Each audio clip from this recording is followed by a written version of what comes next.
Hey guys, it's Mike here. I'm back with one last texturing tutorial. It's now these aren't tutorials on how to like texture well. These are just tutorials on how to like get the base color in there because you guys are all artists already in the class and you probably know how to paint at this point. It's just a matter of getting into Photoshop and being able to apply it. So what we're gonna do is go to is to select our object, whatever we want to paint. And if you're that's the only object in the scene, then you can do export all. But if you have a lot of like if I had like Control D and then if I had like a bunch of objects in the scene, but I only wanted to paint one, and like I just wanted to not worry about these other ones, I would just do export selection then. And we're gonna export as an OBJ. Now, if you don't have that option in this drag down for files of type, that means you probably are missing a plugin for it. And let me show you how to enable that if that is the case. So if you're not seeing OBJ as an export, as a file type possibility in there, you're going to want to go to Windows, Settings and Preferences, Plugin Manager. And then you want to scroll all the way down to OBJ export.mml. I think it was called .bundle on Macs, if you're using a Mac at home. But that's just something to note. And so you would just make sure that loaded and auto loaded are clicked and go back into export selection, OBJ export, sphere, paint, and export selection. There you go, and you can confirm that it did export that. So now I'm going to go back into Photoshop. Oh, you can see my gorgeous texture from before. No, don't want to save it. We've evolved beyond that. All right, so now I'm just going to go to File, Open, and let's scroll to. We're looking for Sphere Painted. I think I named it. Where? Man, where did I put that? 1 second. Oh, Sphere Paint. There you go. And when you open this up, it's going to ask you for like dimensions for like document size. And since this isn't quite a document, it's like a 3D like model. These settings don't really matter. This is kind of going to be, I think it interprets this as your viewport that you're dealing with when you're looking at it. So I'm going to accept that. It's going to ask you to make it a 3D workspace, and of course, tell it yes. And yeah, so you'll see my setting was 8.5 by 11, and so you can like the viewport here is 8.5 by 11. It's kind of a weird setting, honestly.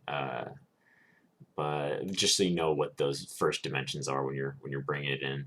And then so I'm going to go to the 3D layer because now we're in the 3D workspace. And this little, you'll see like a little small mesh, like a wireframe cylinder. And then you'll have the shader underneath it, the material that, and this is the equivalent material that you would apply in Maya. So what we want to do is affect the color channel of that material that's on it. Or also what it's called is diffuse. It's also called albedo in other places, depending on what kind of pipeline you're dealing with. But just keep that in mind. Diffuse, albedo, and color are all the same thing. And then I'm going to click this little button. Boom. And I'm going to do new texture. And so this is where you actually set, like, don't just click past this menu. This is where you have to set the pixels of the texture maps you're painting. This one in particular, remember how your texture dimensions have to stay at a power of 2. So that's going to be 512. It's going to be 256. It's going to be 128. It's going to be 1024, 2048. And of course, the higher you go in pixel dimensions, that means the more detail you're going to get, right? And I'm going to name it right here, Sphere Painted Text. And I'm going to create that. And so you'll see now it took me straight to the UV map. The other method had us exporting the UV snapshot, but we don't even need that anymore. We've gone past that because we have the actual 3D object in Photoshop now, so that's pretty dope. But I'd like to see both of them side by side just so I can see what I'm painting on, you know. So I'm going to go to Window, Arrange, 2-up Vertical, and you'll see our gorgeous model on the right side, and I can paint in here, and it updates there. This, see, I'm a bit torn because in this method you get Photoshop, and Photoshop's great for painting. However, it's kind of got some performance issues. Like it feels a little bit slow. I don't know. And you can paint directly on the model as well. And so this is gonna be great with a stylus, you know, like it's gonna kick some ass. So yeah, you paint that up.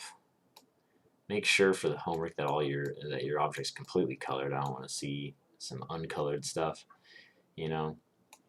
So this is also good for like if you're painting on this seam, you'll be able, and you paint it all the way up to the edge, and then you go into camera mode, and you just rotate around your model. You'll see that that seam is there now. So the 3D viewport is good for being able to paint over this seam, so you don't get like weird like pixel cutoffs, you know. But yeah, so it's pretty neat tool. And to reapply that, I'm gonna go back into this other plan. Oh, all right, 1 second. Let me dock that back in there. I'm gonna go File. I'm gonna save this out as. I'm gonna do PNG. I'm gonna go to Desktop, Course Materials, Sphere Painted Texture. I think I might have one of those before. And then in Maya, that's the wrong Maya, that's 2017. We're gonna go assign a new material.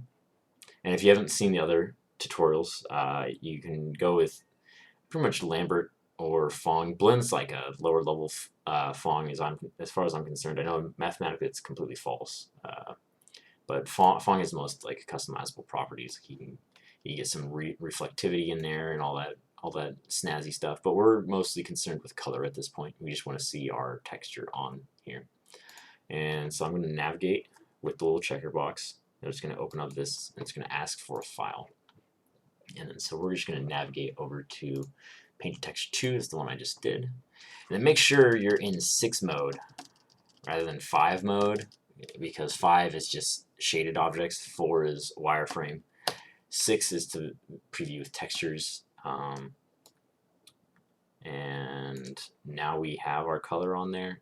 Sometimes you'll see some weird stuff in this where your model will be see-through, and that'll be because this transparency layer is on here because we've loaded up a PNG, right? And PNGs have alpha transparency, but when you bring in an image that has a transparency layer on it into Photoshop, not into Photoshop, into Maya, it sometimes enables this channel, and all you have to do to like stop that from happening is right-clicking on the word transparency, and oh, see, it's not there. All right, 1 second. I'm gonna basically it will look like this. I'm gonna go navigate to that, and so yeah, you can see the object's a little bit see-through now. So if I go into material attributes, and you're like, that's wrong, like I didn't have any transparency on there in my map, so I can go in, right click it, and break connection, so then you get a solid object again. And that's it, guys. It's that simple. Basically the most technologically hard part is the UV mapping, and I have the tutorials up for that, but I'm gonna upload these very soon, and it'll be fantastic. See you later, guys.